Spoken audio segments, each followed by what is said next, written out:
Hello Adele and welcome back to Beaver curling Logtossers. So today I will be reviewing The Judge, which is the film you recommended for me. I managed to find it on Netflix. Kind of wish I hadn't. It added no value to my life. But I will be reviewing it nonetheless.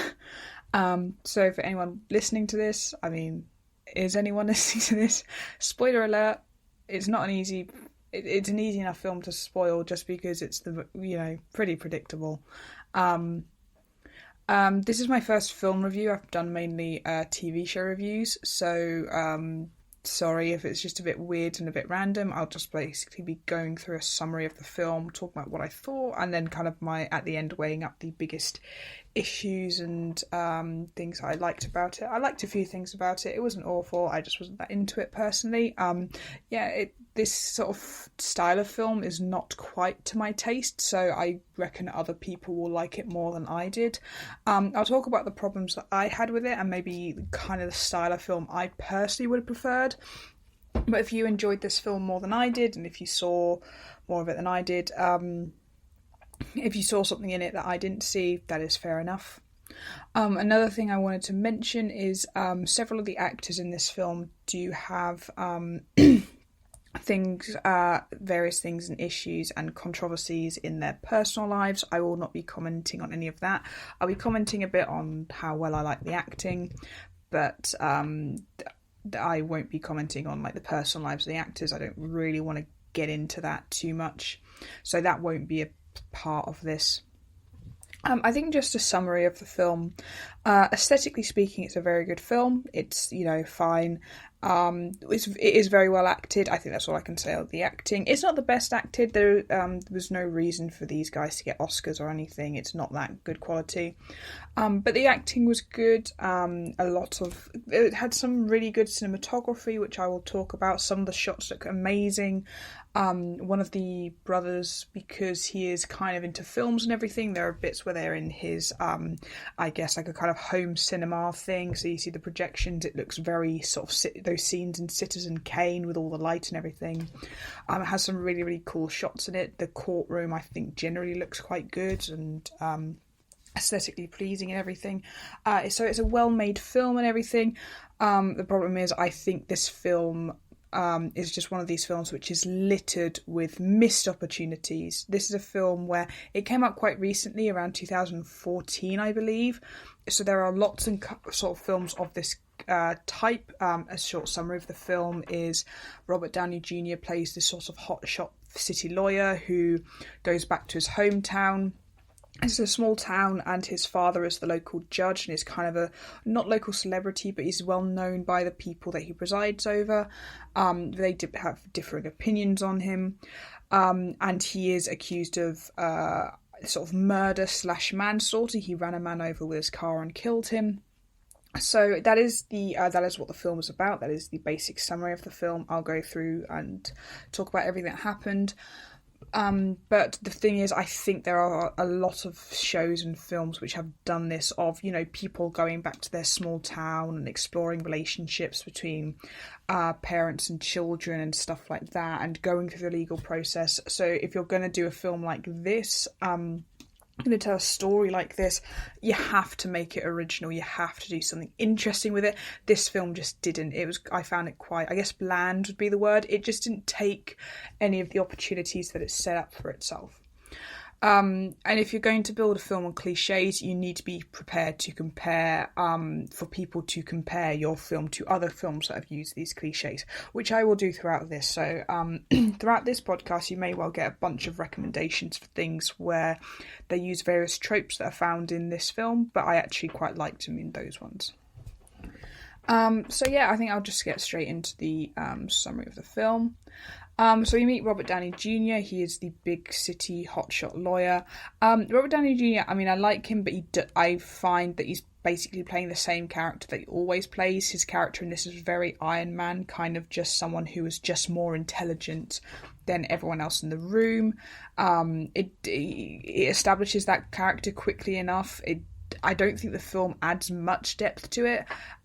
Yes, he does have this whole thing with his childhood, he doesn't get along with his father, but again, this is something that we've seen I've seen Robert Downey Jr. play before in in Sherlock when he was Sherlock Holmes. Yeah, I just don't. It's just a minor complaint, but it's the same. They clearly wrote it for him, and because it's the same character, he plays a lot. And I wouldn't say this is my favourite film where he's done this character. Like I said, I will be comparing this film to other films which have used the same tropes, and in this one, Robert Downey Jr.'s character just didn't do anything for me because I've seen this character before and I just wasn't into it. But he's a hotshot lawyer, and he works in, I believe, New York. They do call out the cliche of him being a hotshot lawyer from a small town very quickly. Someone openly says it.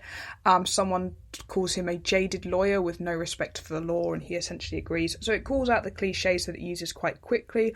I actually found that this made the film a bit less annoying. The film didn't quite annoy me. I didn't find the film annoying at all, in fairness. I didn't find it particularly interesting, but other things that I have reviewed in these reviews, I found actively irritating. And this film actually wasn't. And it called out the cliche of him being a hotshot lawyer and he's working on this case. So that's where the film starts.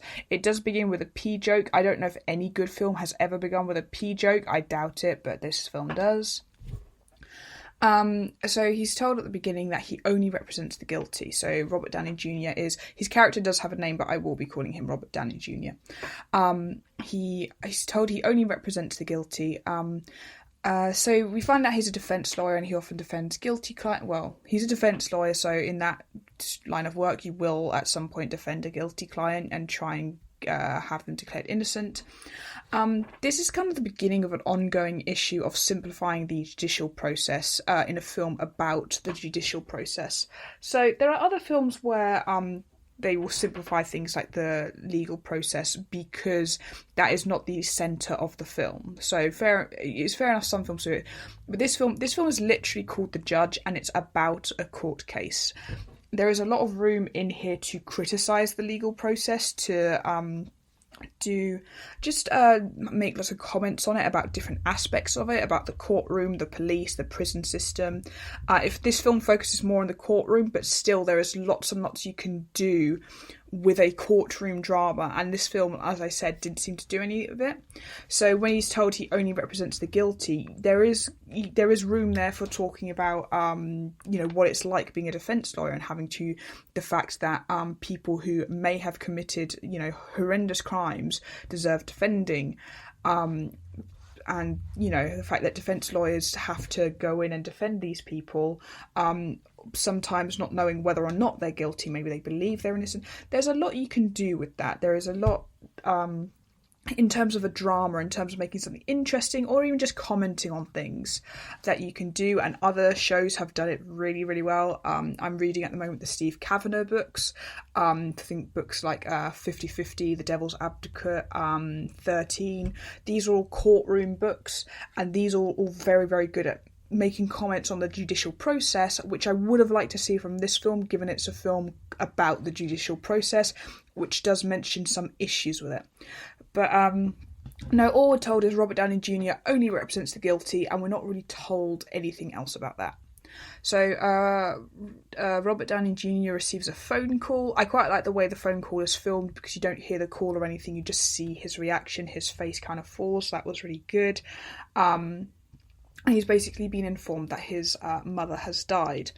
The mother's death, it brings Robert Downey Jr. back to his hometown. He has to come back, but it's kind of a shame that this is like a major thing and that affects the story. And they do mention the mother a few times, but it never gives us any idea of her character. She's not mentioned that much. She's not really mourned that much. I mean, you can see they're upset at the beginning, but bear in mind this whole film takes place within days, weeks or months of the mother dying, and that, for some it's just one of these things where, considering it's about her husband and her sons, it's weird that we don't get an idea of what her character was, what she was like, how she, we explore the father-son dynamic a lot, but we never explore how the mother may have influenced this dynamic. Yeah, it's just the mother's death, it was clearly a plot device and it just felt so cheap. At some point she is called just a housewife, which again, this is in 2014, so it's one of these ones where it kind of felt like that kind of thing would be dated by then. They're discussing money, and they're saying that the expression is the mother was just a housewife, so she didn't bring any money in. The father brought all the money in, so all the financial stuff was on him. And so that's one of these things where, okay, I kind of get that, but they never discuss again, how the mother was involved in the family issues. You find out the family has a lot of issues. There was, a car crash. One of the sons spent time in juvie. One of the sons has learning disabilities. So, of course, that would have been very difficult. And, as a housewife, being in the centre of that dynamic would have been, a lot of pressure on someone. And they never addressed that. So that's just a huge thing in the thing where you've got this character who's not a character. She's kind of just a name and a title. She's the mother, and there's never anything about that. I think they do mention her name, but I can't remember what it was. It was just never an important thing, and yeah, that's a shame. So Robert Downey Jr. learns his mother has died. The judge and the prosecutor are complete jerks about it, and at first don't believe him. They think that he has made up that his mother has died. I don't know if that's more of a comment on his character, on their characters, but I did find in the film, again, it's the beginning of an ongoing issue that basically everyone apart from Robert Downey Jr. is like an awful person. It's one of these films where it doesn't give the characters any grey area or any any room to be like, you're not good or evil, you're kind of in the middle. It almost won't criticise Robert Downey Jr. as a character either. He's kind of got perfect character syndrome, so they basically make so many of the other characters, especially other characters in the legal system, idiots or incompetent. So the judge and the prosecutor here being jerks to him and everything, that's like part of an issue of they just have to write everyone else to be nasty and not bother trying to say, well, even though it's a defence lawyer and a prosecutor, that, they're different people, but they might, have similarities and differences, and they both have, they both have their own issues going on and stuff like that. It's just so simplified of Robert Downey Jr. good. Basically everyone else bad. Not quite everyone else, but the characters I'll talk about, I'll get to when I talk about them. So Robert Downey Jr., he starts to head home. We learn that in spite of, his wealth and everything, he doesn't have the perfect life. His wife is divorcing him. The divorced wife is in one scene in this film. She's mentioned a few times, but she's in one scene. Again, we don't get much of an idea of personality. She also feels quite cliche. She's a lot younger than him. But again, it's one of these issues where the more I read into it, the more that I didn't feel that bad for Robert Downey Jr.'s character in some ways. It's a kind of common cliche.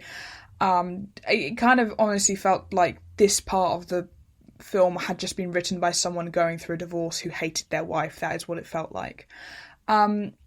So we discovered that his wife, again, I don't know her name, she cheated on him because he worked too much and she just felt left out. She felt lonely. And he was never around. It's a common issue that happens, and she was definitely in the wrong at that point, but also he, there's an element of if he kind of was letting their marriage go, do we hold her that responsible? But rather than kind of hearing her side of things, the film literally drowns out her voice. Her voice kind of turns to white noise as he's walking through his house, so she never gets her side of the story across. Some films are, when it comes to divorce and things, some films and TV shows are really good at showing how the judicial system can be really unfair to men, I suppose, especially when it comes to custody battles where the woman is more often favoured.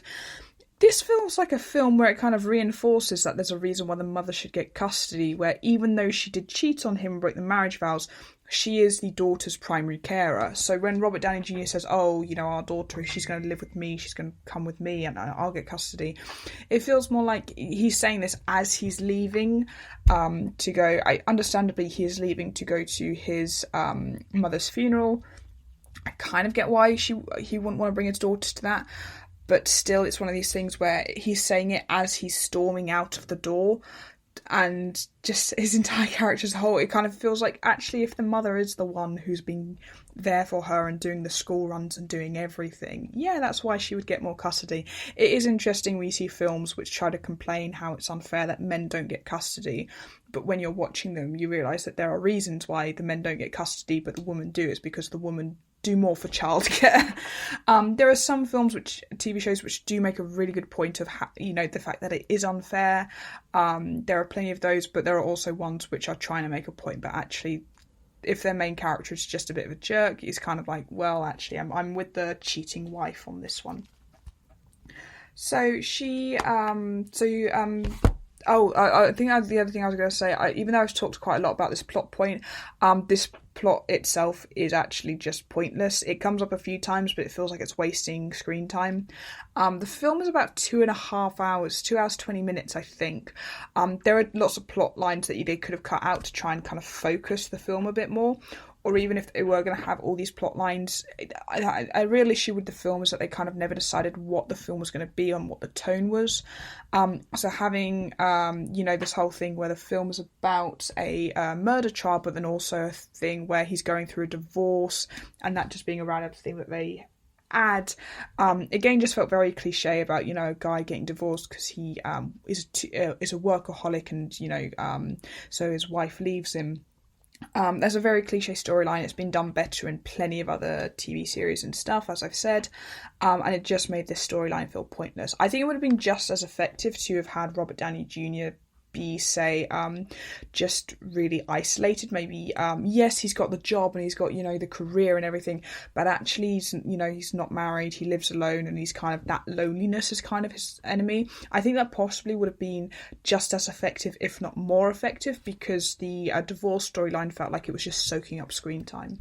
I understand it shows that his life wasn't perfect, and it shows that it tries to show that he's a good dad and trying to be better, and trying to not make the same mistakes that his father had made, so there's a generational thing, but I don't think that point sticks the landing the way that the film wants it to. He's still a workaholic, he doesn't spend that much time with his daughter in the film. And also he just doesn't seem to care about his wife at all. He just seems angry at her. And again, she cheated, so that's fair enough in being angry, but they don't go through the depth of the fact that he is like mourning the loss of his marriage. He, would be more empowering if he either mourned his marriage and grieved the fact that he was losing his wife, who it tries to suggest that he loved, but it doesn't ever seem to show us that. This film does definitely tell more than it shows.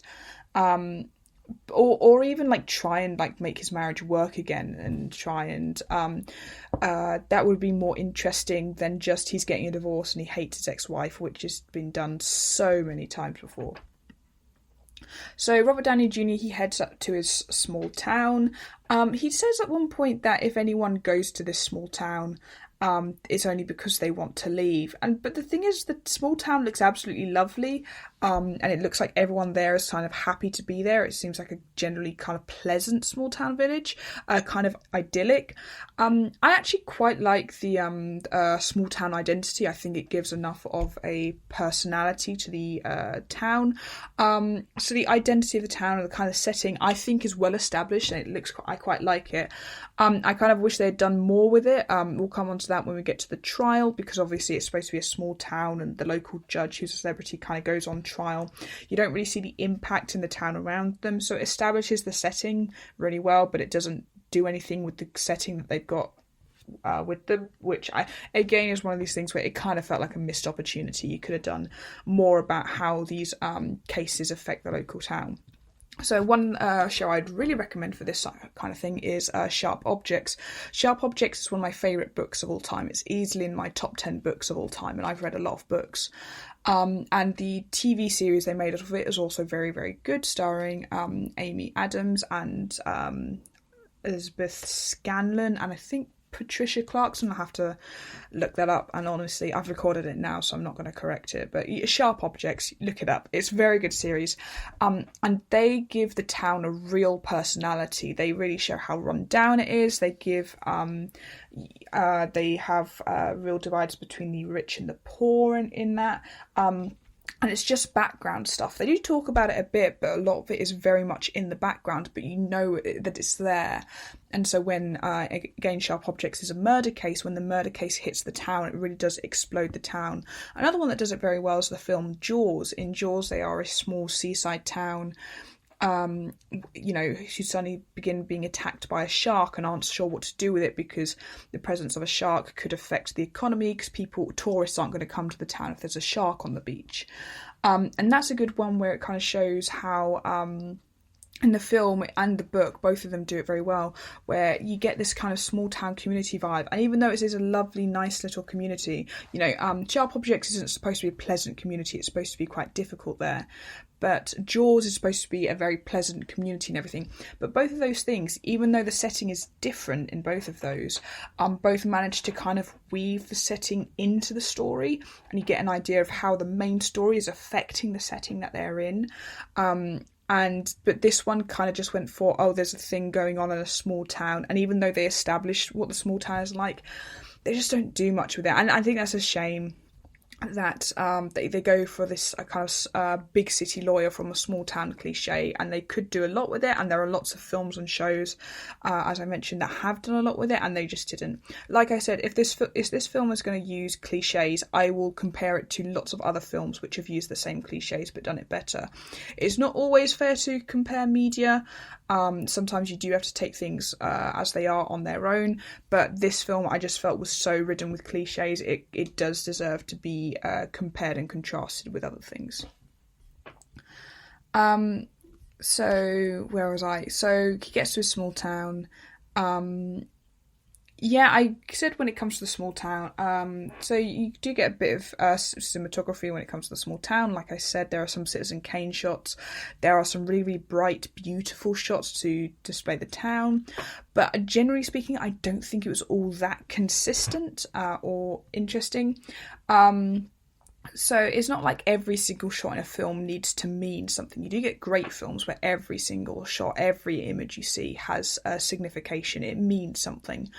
This film just kind of felt a bit inconsistent, and it wasn't like, you're jumping from like the beautiful outside to the grey of the courtroom.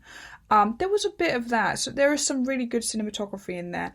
I think the cinematography kind of just balanced the fact that it shows the fact that the tone just isn't balanced. I'll get more onto talking about the tone later, but it just shows the fact that so you get some really, really good bit. You get lots and lots of really good stuff. It just doesn't weld together that well. I think that's a good way of describing the film, where you do have lots of good stuff in here, but put together, it feels very long and disjointed.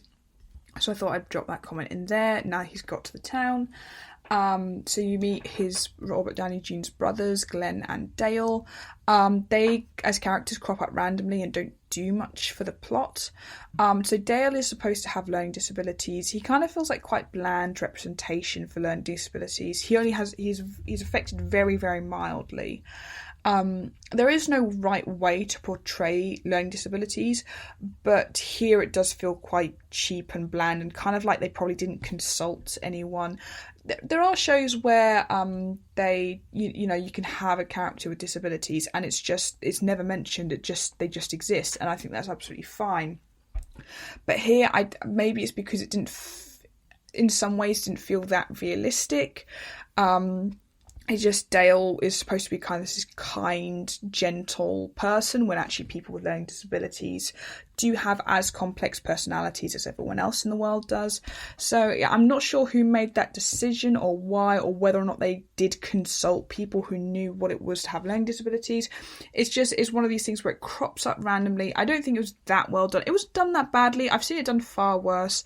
It wasn't done in, I wouldn't say an interesting way, because again, you don't need to make it interesting. Sometimes it just has to exist, and that's part of the plot. But it's mentioned at various points, and it felt maybe a bit random. To be honest, I think the actor played it very, very well. And again, like I say, there is no correct way of playing disabilities, and it wasn't always a bad thing. It's really cute that Glenn and Dale clearly have a very good relationship, and they really get along, and Dale's learning disabilities don't affect that. So I think there is some positive representation in there. I just think there are other bits where, maybe it kind of felt lazy at some points. But anyway, so that is and also you don't ever find out more about what the disability is, which you don't need to, but sometimes this is a family drama, so it kind of would make sense if you did. I think it's one of these things where it just felt like yet another thing that was just randomly added into the film, and just helped just destabilize the film a bit. Glenn kind of should be a character, but he isn't. He does have quite a bit of bearing on the plot, which I'll get onto, but he just isn't an established character and crops up randomly. Also, I figured out here that Robert Downey Jr. is the middle child, and we love middle child representation on this podcast. I don't know if this actually technically is a podcast. I guess it has to be, but we love middle child representation here. So we see the judge. I can't remember the judge's name either. He is the father. I'm just going to call him Judge. We see Judge sort of operating this small town court, so he knows everyone. He's well known by his people. Again, could do more with this kind of small town court idea, but it doesn't really. It got to be at this bit. So this, I think, won some kind of award for the score and the music.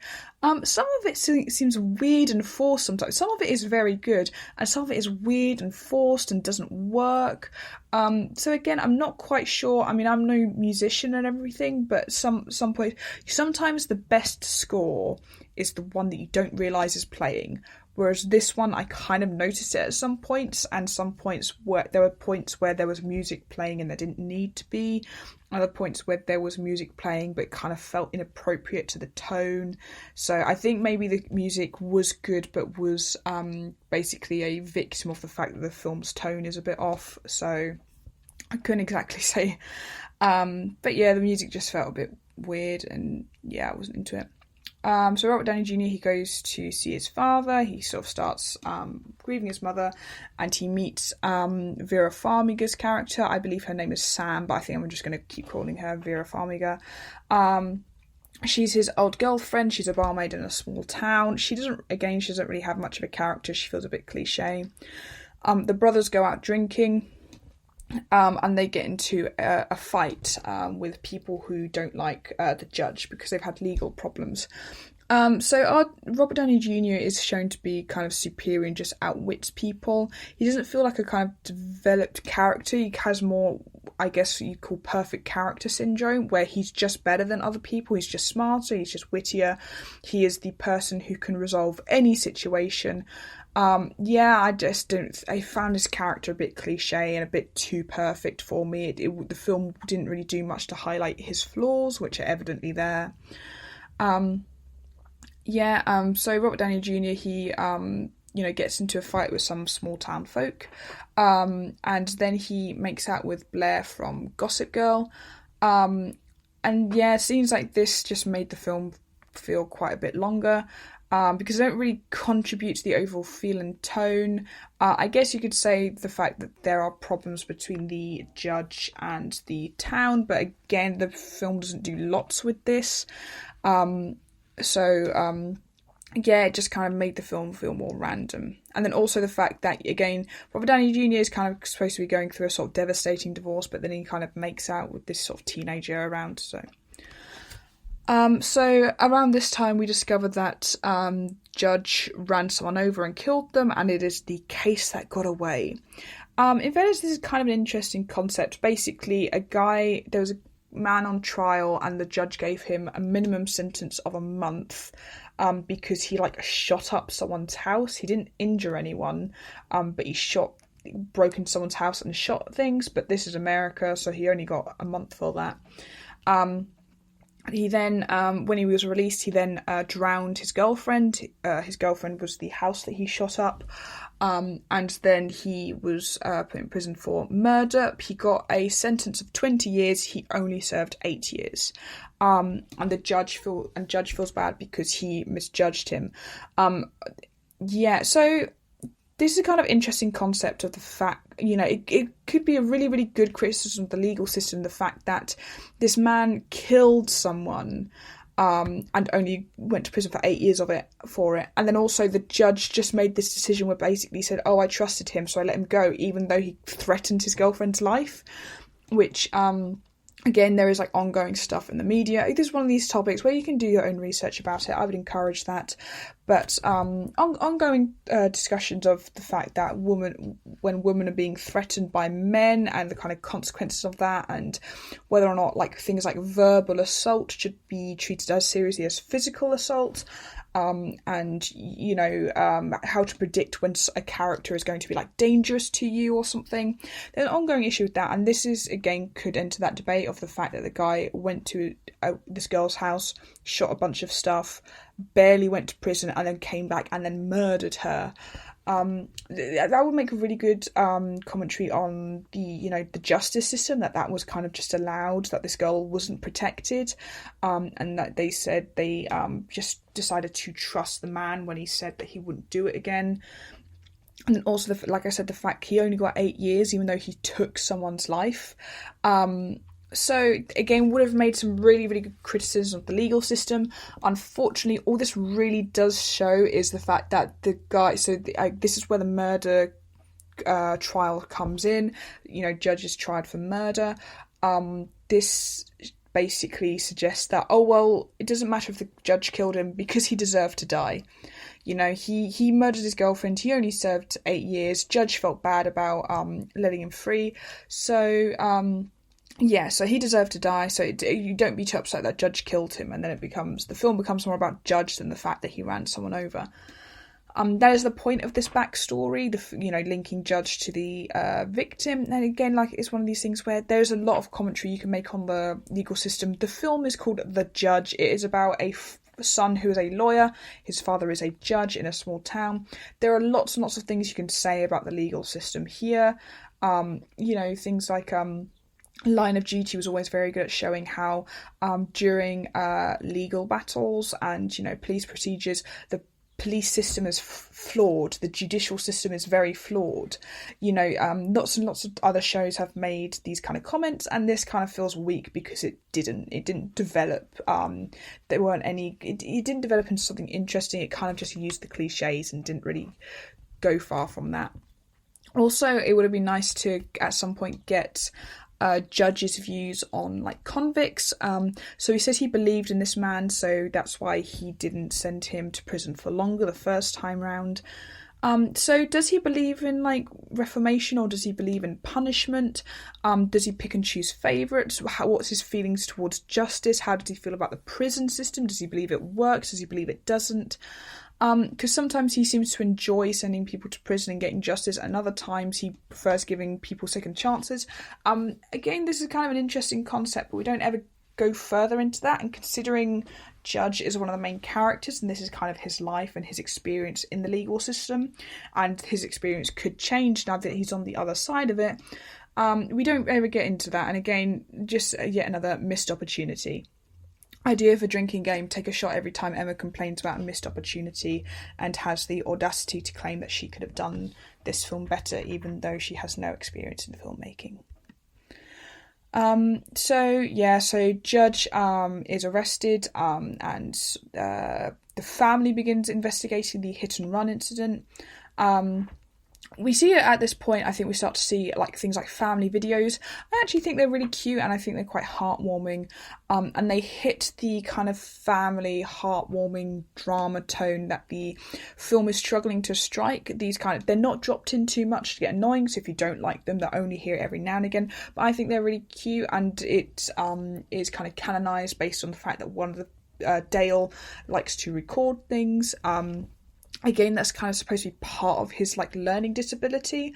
So I think that's one of the issues where sometimes films will treat learning disabilities like superpowers, and I think this is one of the films that does, where it's almost not his superpower, but it's this kind of he's this wholesome, simple guy who likes to record family things, and people with learning disabilities are like people with characters, and I don't know if I just think they did a really simple, basic learning disability brother sort of story. And that's one of my complaints, where I think it was just not wrong and not bad, but maybe just bland, and maybe just didn't appreciate that Dale would be a character in his own right, even though he doesn't have much bearing. So, but anyway, They have family videos. This is kind of, I think the film ultimately struggles between whether or not it's a family drama between a father and son, a courtroom drama with a family going through a judicial process, or, Robert Downey Jr. as a kind of man, like a kind of adult coming of age thing of going through a divorce and going back to a small town and meeting his old girlfriend. There's a lot of coming of age type of stuff, or like, drama sort of stuff going on, which just felt like it was drawing out the plot. And the film just never really hits one tone and does it well. It kind of skips between all of them, which makes it kind of feel a bit jarring at times. So they begin investigating Judge's hit and run incident. So you find out Judge has amnesia because he is getting chemotherapy treatment. This felt like the most random part of the film, if I'm honest. The fact that he has cancer, it just felt dropped in at this point. At this point, there were so many things going on that when they dropped in the cancer thing, that just felt the weirdest thing in the world. But basically, he's having chemotherapy, and chemotherapy can affect your memory and your perception and everything. So he has amnesia and doesn't remember the incident. Now, as I said in my Stay Close review, and as I'm saying now, amnesia makes everything less interesting. There is definitely an interesting story to tell about someone who has a mental problem and is going through the judicial process and going through a court case. Shows like Unforgotten did it really well, where they had a witness who had dementia and was, struggling to answer questions and stuff. But here it just feels like the film is stalling, or the film is intentionally trying to remain really, really ambiguous about whether or not Judge intentionally killed this guy. And there are way better ways of doing it, but they decided to go the amnesia arc, which the thing is with amnesia, when you have that, it not knowing people's motivations and not ever clarifying certain things just feels irritating. I just personally find things are more interesting where people have motivations and ideas and beliefs and act upon those beliefs, and those are the things that come into conflict, not I think I may have done something when I blacked out or when I couldn't remember and now I'm kind of dealing with the consequences. Because that distances a character from their actions, where the most interesting parts about some characters are their actions, and the most interesting parts about actions and events are how they linked to the characters. That's kind of a premise of like filmmaking and stuff. Whereas here it's like he ran someone over but he had amnesia and poor perception. So was it really his fault? It kind of would have been more interesting, I think, if they had a kind of clear set of facts, whether or not, it could have just been an accident. It was an accidental hit, but this idea of these facts and the events and the certainty become like just mutilated in the court system. The court system is very subjective, and in courtrooms, anything can happen in the courtrooms. People lie in courtrooms, evidence comes and goes, and there are all these different loopholes to jump through. So this is one of these ones where it'd be really interesting to have facts and certainty, but as you go through the courtroom process, everything is questioned and everything's picked apart and things are added and taken away. I think that would be more interesting. I just don't think the amnesia thing did the film any favours. It probably would have been more interesting if either the hit and run had been completely accidental, and I'll talk about more about that a bit later, but it had been accidental, or if it had been intentional and reflected more Judge's kind of opinions on the courtroom process and basically whether or not the guy deserved to die. And again, the amnesia just made it feel like the film had less depth than it was going for. So we start to see the murder inquest. It is so boring. It just jumps from witness to witness to witness. Nothing is fleshed out. We get the essential information. Robert Downey Jr. is just like losing his temper and freaking out. Like, has he never been in a courtroom before? You'd also think Judge would know a good defence lawyer. He is a judge. You'd think he'd know a good defence lawyer. I think another criticism I had, like I said, it's a small town. It doesn't do much of a small town environment. Judge would know, like, all the local lawyers, all the police. Would have different relationships with all of them. Someone would probably like him. Some of them would probably resent him and hate him. You'd think if you're a defence lawyer, he will have sent some of your clients down. He will have, set some of your clients free. You would have different, you'd have different relationships with them. In Devil's Advocate, this was really well done, where it showed that the the judge didn't know the defence lawyer but knew the prosecutor, and they really got along, and he really had an advantage. So there are things that have done this really well, this kind of small town vibe. But it's really weird that judge doesn't know a single good defence lawyer. He's just some, and also they're a wealthy family, so they could afford a good defence lawyer. That's not one, that's a whole other criticism that, depending on your finances, the judicial system is different for everyone.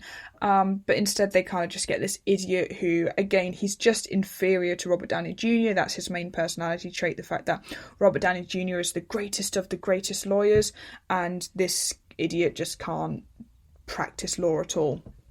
So, at the end, Robert Downey Jr. decides to represent his father. Was this meant to be a twist? I feel like you could have just saved time and just have it that he's representing him. It kind of felt like a needless twist. The other lawyer just felt pointless. Yeah. Vera Farmiga rears her head at some point. Basically, her entire plotline is quite forgettable and completely unnecessary. In my opinion, I don't think it added anything. I think I was just more interested in the courtroom stuff, and so all the drama stuff around it just wasn't appealing to me that much. So we discover that Blair from Gossip Girl is her daughter. For a while, Robert Downey Jr. believes that he is the father, but then they discover that his brother Glenn is actually the father but doesn't know about it. So Robert Downey Jr. just snogged his niece. And that's not okay. So he made out with his niece. And I'm just going to give everyone a second to let that sink in. That he made out with his niece. And we just watched it. It's also weird that it's just a weird storyline, and also Robert Downey Jr. is trying to be a good father, and it would be a kind of interesting concept, this idea that he actually had this other child out there in the world that he didn't know about, and he has conflicts with his father. So again, that's one of these things where if you wanted to go down the family drama route of him getting a divorce and trying to be a good father, but he also has another child that he doesn't know about, and he's also having problems with his father, that would be an interesting thing and enough thing to do. I mean, wouldn't be, again, not my sort of flavour, but, I could see it being a good film and a good idea and having, being quite original in some respects, but it's just one of these random things that's thrown in there. It's a shame because I like Vera Farmiga, but I just don't think that plotline added anything. But that is the sum of the plotline, that she has a daughter. It is suggested that they end up together at the end, but that just felt a bit too forced. They did have chemistry. I like their chemistry. I like some of their scenes together. And she seemed a decent enough character. She was quite confident, quite spunky. Not the most original character, to be honest. But she seemed okay. But I just don't think her presence did much for the film, other than kind of show off how charming Robert Downey Jr. is, and a kind of attempt to give him a happy ending. So the select jurors, again, room for criticising the court process, but they don't. And they're sort of preparing for the murder trial now. So this is a few bits where the film just jumps around a bit, so I feel like I'm jumping around the plot quite a lot, but the film jumps around so much that is difficult. So I'll talk about the murder trial a bit later. For the moment, so we find out so Judge, the father, was really proud of his son Glenn because he nearly became a sort of famous baseball player. It's mentioned a few times, but we find out that Robert Downey Jr. was driving under the influence, crashed the car. Glenn broke his arm, couldn't play baseball anymore, and Robert Downey Jr. went to juvie. He went to a juvenile detention centre. Basically, a judge sentenced him there for driving under the influence when he was 17. They don't address the fact that Robert Downey Jr. followed Judge into the law, so he's not proud of him for that or anything. It feels like, they talk about the fact that Judge never seemed to be proud of Robert Downey Jr. So that was a whole thing. What is that? Ugh. Sorry, I got an email. Just, when you get a message and you're like, oh God. Just life carries on and you're not ready. So anyway, never mind that.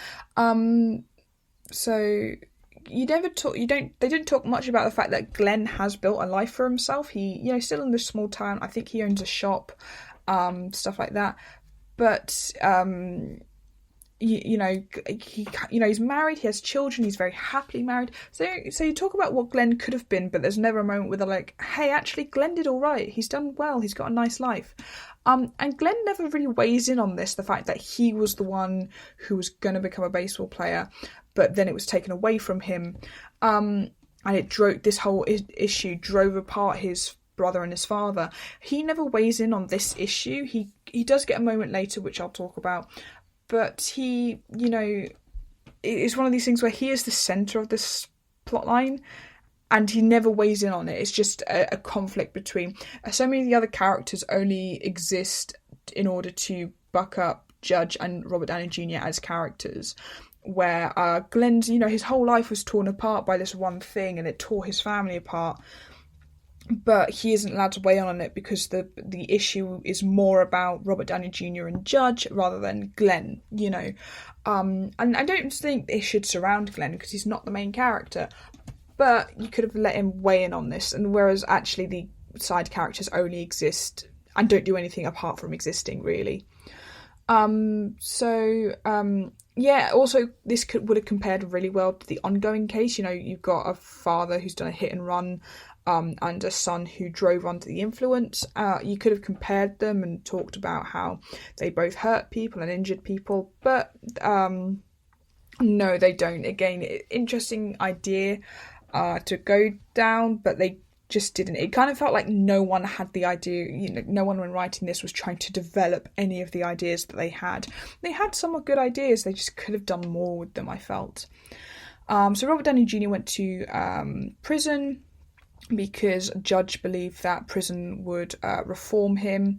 Again, another interesting idea, but actually I would say the whole thing with him having been in juvie, given what we know about the character and how he likes to defend people, I actually think it was fine just leaving them as it was, that you realised he spent some time behind bars, and that was difficult for him and drove a wedge between him and his father, and actually leaving that there. You don't need to go into all the details of the prison system. I think if they'd gone into the prison system, it's difficult to go into the prison system as well as the court system. It's difficult to explore everything about this. So actually this kind of mild mention of him having been in juvie, it kind of does add to his character a bit, I'll admit. The fact that he likes to defend guilty people, because even though he was guilty, he didn't feel like he deserved what he got. And it's a bit odd that he went to juvie, but he turned out really well. He turned out to be a really good defence lawyer. He seems like fine. He is supposed to be the perfect character. It mentions that he was sentenced by his father. It kind of brings up the idea that justice isn't impartial because it's a system run by people, so it's never going to be perfect. Again, could have done more with this, didn't. Again, with these selecting jurors, where the jurors, of course, aren't impartial. The jurors are going to have beliefs, even if they don't know the case themselves, they're going to have ideas and beliefs that are going to conflict. It's kind of used as a conflict between the father and son rather than a commentary on the judicial system. You could have had both. You could have, it is a family conflict and also a judicial system commentary, but they kind of just went with the one, which just felt weak, because this whole fathers and sons not getting along, again, it's just been done so many times before. Sex Education does it really well with Adam and his father, where they don't get along with each other and they have issues, and it's done in a really interesting and developed way where both of the characters develop within that relationship and on their own. And this one just feels like kind of shabby, and just some parts of this film feel like no one really put the effort in, which is a shame, because I know that loads of people who are working on this film must have put tons of effort in, but just things like that felt really lazy. Also, when this all comes out, there's a tornado, and there's just a tornado. I don't know why. I think it's a tornado. Basically, there's loads of wind and sirens going off, but they just had the most random tornado in the... Okay. One thing I will compliment this film on, Dennis O'Hare appears as the father's doctor. He appears... We love Dennis O'Hare here. We love all American Horror Story stars. Well, not all of them, but the ones. We love a lot of them. So Dennis O'Hare is here. He is Judge's doctor. Sorry, I've lost my place in my notes. He's Judge's doctor, and they talk about whether or not Judge can testify, whether or not he's well enough to testify, and whether or not they can release information about his illness. Again, this is a great place to explore issues with trial. So even when you're on trial, you might not be allowed to talk about certain things if you've been given like an NDA, or if it's a medical thing. So this idea that even when you're on trial, there are some things that still aren't allowed to come out. So can any trial really be fair? This would be a really good thing to sort of talk about, especially as he is ill and being tried. You know, the relationship between illness, especially mental illness, and a trial. That could you could do a lot with that, and they just don't. So yeah, again, missed opportunity. There's a really good scene when Judge is very unwell and Robert Downey Jr. has to kind of clean him up whilst also sort of looking after his daughter. It strikes a kind of nice tone. Again, it has a lot of black comedy. He's like literally hosing his father down because he's so unwell. He can't control his sort of basically body fluids. So it strikes the tone that they're going for, of having to look after this really ill person, and the family struggle, and them having a difficult relationship, but ultimately being there for each other. It's a really good scene. I think it, unfortunately, just no, you know, no, I'm just gonna leave it there. It is a really good scene. It's a very good scene. I liked it. Yeah, Robert Downey Jr. appears briefly, trying to make him look like a good father, but she is in 10 minutes of a 2.5 hour film. The whole divorce thing feels unresolved by the end. He never reconnects with his wife in any way. They never settle that. His daughter knows about the divorce. He's teaching her how to drive, which just doesn't feel like being a great... It feels like people who are like fun parents, but not great parents. I mean, I don't have children, so I probably shouldn't judge. But yeah, it's trying to paint him as a great father, and it's kind of like... I don't know if they're doing as good a job as they want to be. You can debate with lots of characters whether or not they're good parents. I never got the feeling that he was a great parent. He seems fun, but not like the greatest of parents. So, but the daughter appears for like 5 minutes and then goes. And the trial begins, and it is so boring. Could have been a really interesting moral debate, but they just kind of skipped through it about the fact that I'll get onto it about the fact, yeah, that's at the end. Basically, we find out Judge did kill someone, but they just don't address that well. So we also, at some point, they interview, there's a new police officer in a small town. So that could be an interesting dynamic. Again, just kind of exploring the dynamic between Judge and the small town and the police force and the justice system and everything. Could have done more. Jaws did a lot of stuff with people who had been in the town for a long time and people who are new to the town, sharp objects as well, which I've mentioned before, and how that can affect the case of whether or not people who've been there for a long time have a bias and people who are new to town don't understand how the town operates. Could do that, and they didn't do any of that. He's, the new police officer is just there for, a few minutes. We also see that the case is really, really popular and lots of people are coming to watch it, but we don't really know why. Is it are people there to support Judge? Do they like him? Do they dislike him? You'd assume that people have complex relationships with him, but this is what I meant when I said the setting never feels like it's part of the film. It just feels like background. There's a lot you can do with like a court drama and a small town. Again, lots of other books and films and stuff have done it, and this just didn't do anything with it. So loads of people come to see the case and we don't really find out why. So the trial sort of happens, and that's going on at the time. The father gets sicker. It's actually interesting to see he does have different relationships with his different sons. And also we've learned that he actually was very happily married. He and his wife were very in love and very happy together. So it's kind of nice to have a little bit of a dynamic there. Again, because I kind of prefer this film as a courtroom drama, I don't think you need to explore that any further. I think that just sitting there is fine. The brothers also have their own kind of inner relationships and everything, which I think is quite good. Again, it establishes it well and just works with it. I think that's good. I really liked Glenn's scene where he kind of has a go at Robert Downey Jr. and he kind of says that he is the one who stayed in town. He has to look after father. He looked after their mother a bit. He's the one that's going to have to look after Dale when their father passes away. He will have to look after their brother with learning disabilities. Lots of the film really misses the mark for the family dynamic stuff, but this really, really gets it and really shows what a struggle it is, and also shows that Robert Downey Jr. just isn't perfect. It is a shame that the brothers are kind of forgettable in this, because this, I think, possibly one of the best scenes in the film, where, you know, you've got a flawed main character, you've got other issues going on. Yeah, I quite like that. So the father eventually does confess to the hit and run and says he believes that he did kill him. He says it's because he's supposed to be a good man. It is quite an interesting twist. It's, you know, interesting that he, is a judge and believes in justice, so he decides to confess. But there is so many missed opportunities. I kind of wish that most of this film had just been the trial and looking at what goes into a trial and the complexities of a courtroom.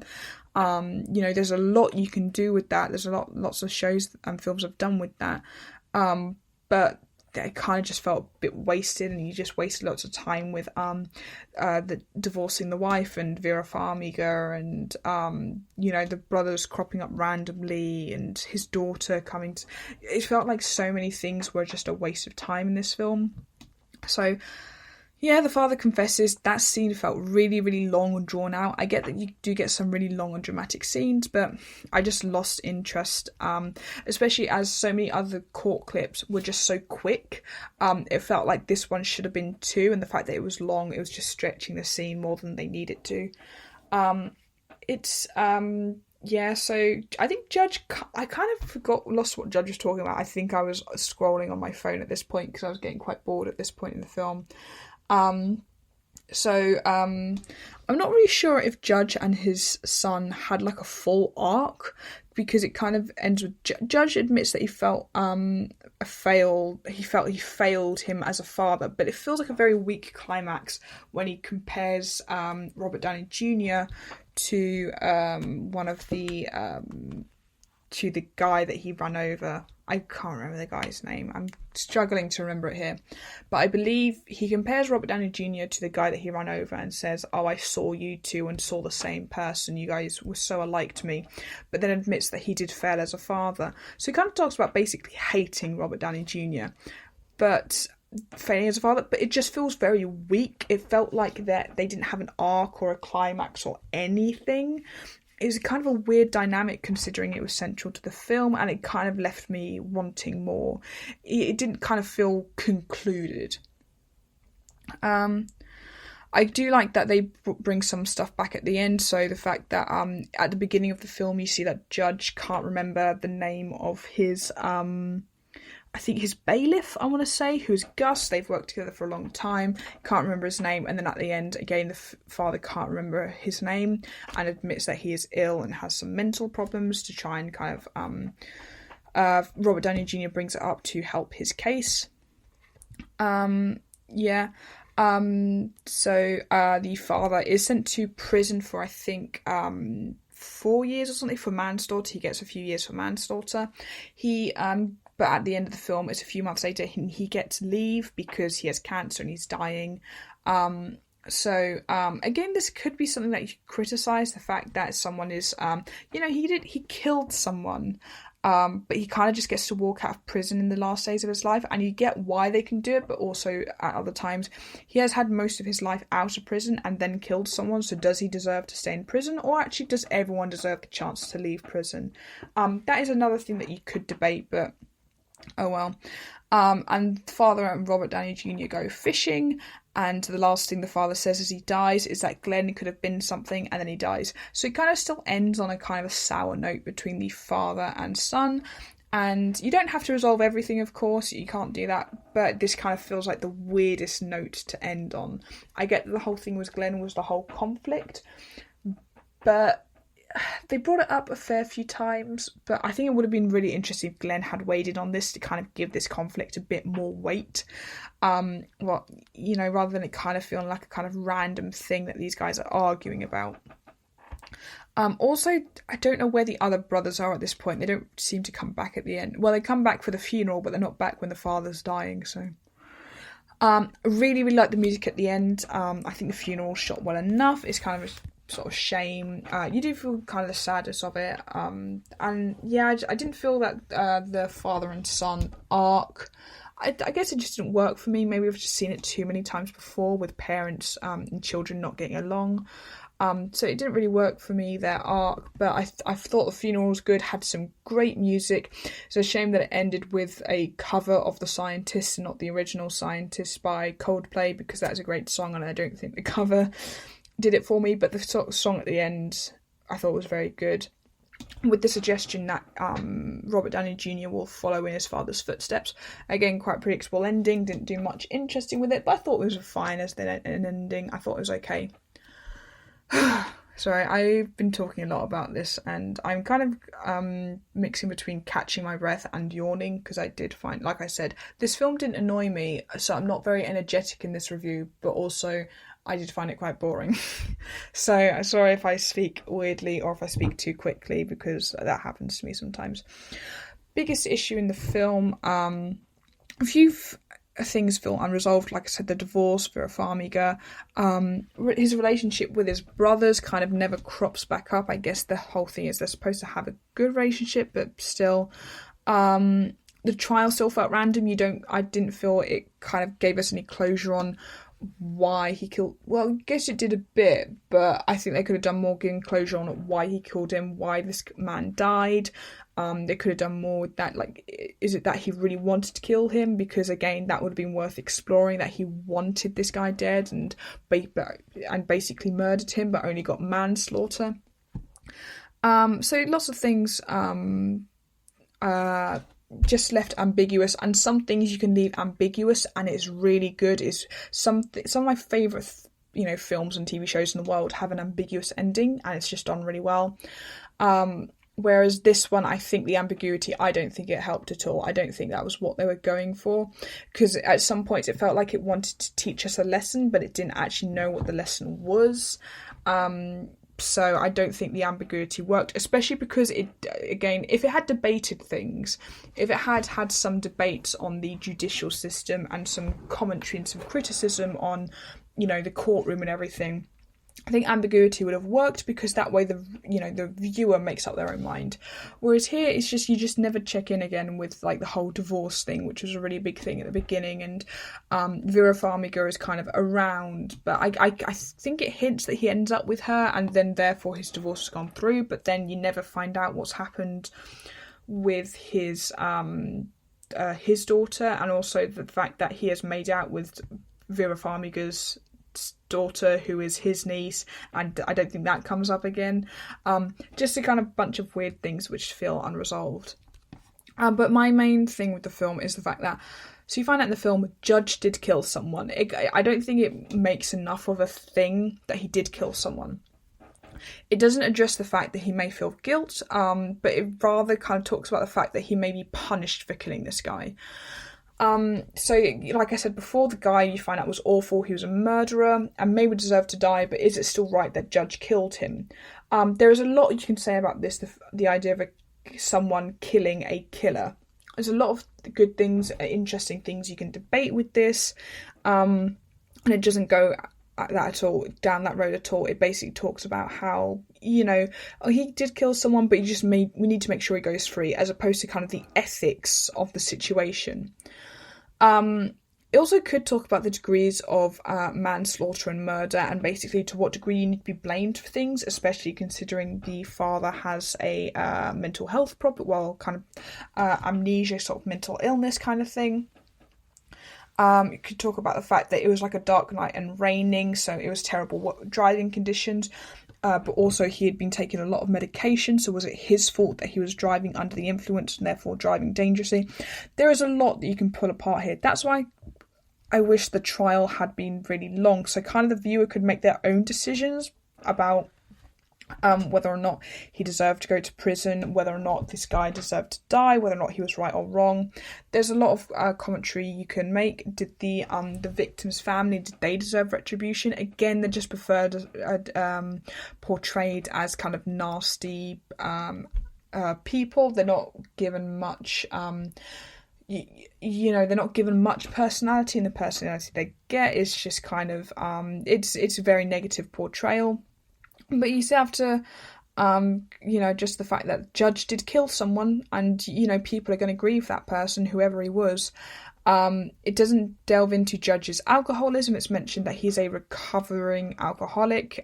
He hasn't had a drink in decades, I think. It's not necessarily, but the film is so bland that it could go into this. So it's annoying when the film teases something kind of interesting like alcoholism and recovering alcoholism, but does nothing with it.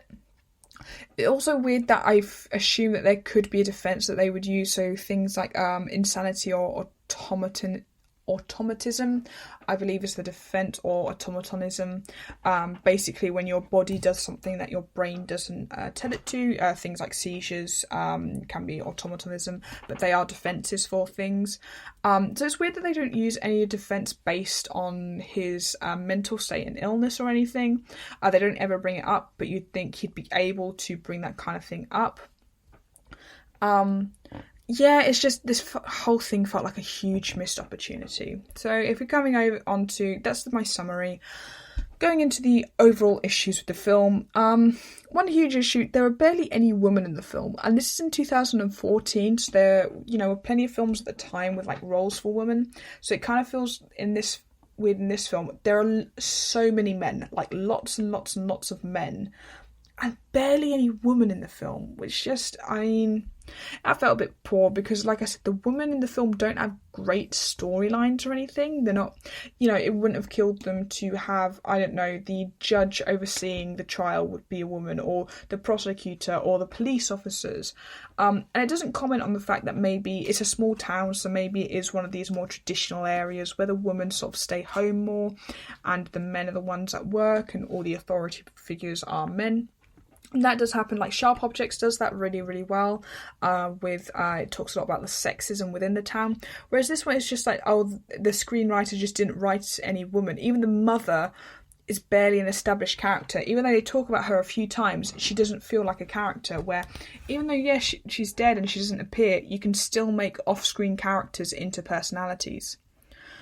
It's incredibly cliche. It kind of flips between being a poor Sharp Objects and a poor Garden State. Garden State is a really good film. It's about an actor who goes home after his mother's death and kind of reconnects with people in his hometown. It's a great film. It does it really well, and that's why, the judge just suffers by comparison, because it uses these cliches. It also uses the cliches to tell more than it shows. There are a lot of things that it tells rather than shows.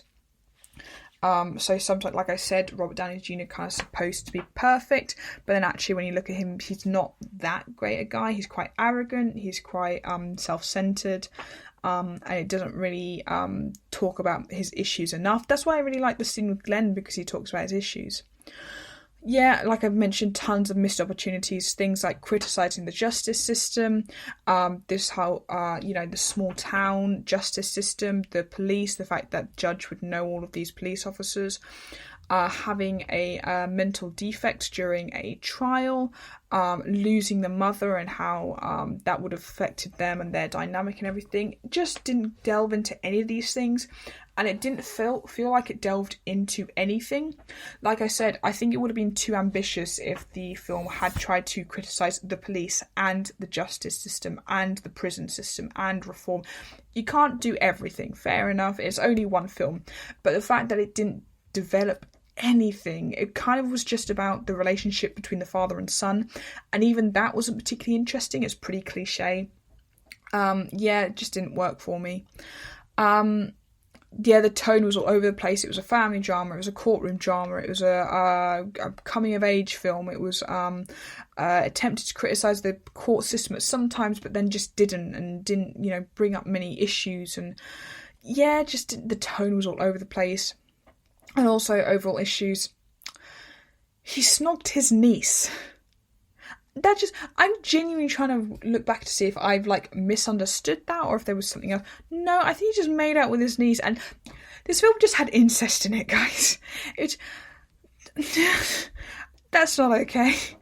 Again, there are films which bring up these things and talk about them and delve into them. So this just kind of bring it up randomly. It's just wrong. It's wrong. It's not okay. It's wrong. It's one of the most wrong things I've ever talked about in one of these reviews. So conclusion, many missed opportunities, very long, could have cut out a ton of scenes and a bunch of plot lines. I personally found it boring. I don't think it delved into enough.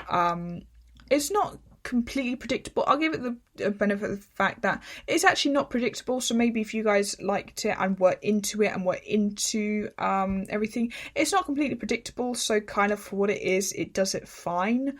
It doesn't not much happens, but what does happen, it's not like it's the most predictable thing. It does bring up some interesting ideas. I wish they'd done more with them. But yeah, I will give it the benefit that it brings up interesting ideas. But I will say overall, it's actually a decent film. Some really, really good moments, some great acting, some amazing cinematography. I wish they'd done more with it, but amazing cinematography. The setting, I think, is built really nicely. I think some of the character dynamics are really good. The family dynamic is pretty good. It just wasn't good enough to base an entire film on it. It didn't do enough for the character dynamics that it had, but the family, the brothers and the father, I think it did that really.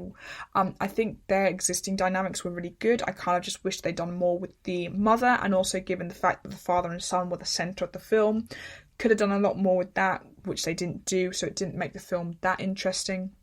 But some really good characterisation and dynamics. There weren't any plot holes, I'll give it that. I've watched lots of stuff with really bad plot holes and everything. I actually don't think this one is plot holes. I think it's more the missed opportunities issue that gets to me. It got to me because I'm quite interested in the justice system, but it might be that you've gone into this wanting to watch a drama. So if you wanted to watch a drama and you enjoyed it, that's fair enough. I think you would, because it is well done. In general, I mean, there are some things I said, like the cinematography doesn't always work, and I didn't quite like the music. But those are things that I pick up on, whereas it might be for you guys, you actually decide you just really like the characters, and, given that it's a drama, that just works for you. I think the essential issue is, because the film is quite cliche, it's built on cliches, it suffers in comparison to films which have done more with these tropes. It's obviously very evident that the script was written by many people. If you go onto the production, it's people wrote the script and then it was rewritten and basically doctored. And it does feel like that because it doesn't feel original. It doesn't feel like there is a voice here. But yeah, so that was The Judge. I can't say I enjoyed it, but I could understand people enjoying it because this film wasn't what I wanted it to be. But if you enjoyed it for what it was, a kind of family drama, I kind of get that. I just kind of wish it had done more with the stuff that it was talking about. But yeah, let me know what you think. Let me know what you would like me to review next. Thank you for listening to Beaver cunning Logtossers. And I still need to figure out an outro for this.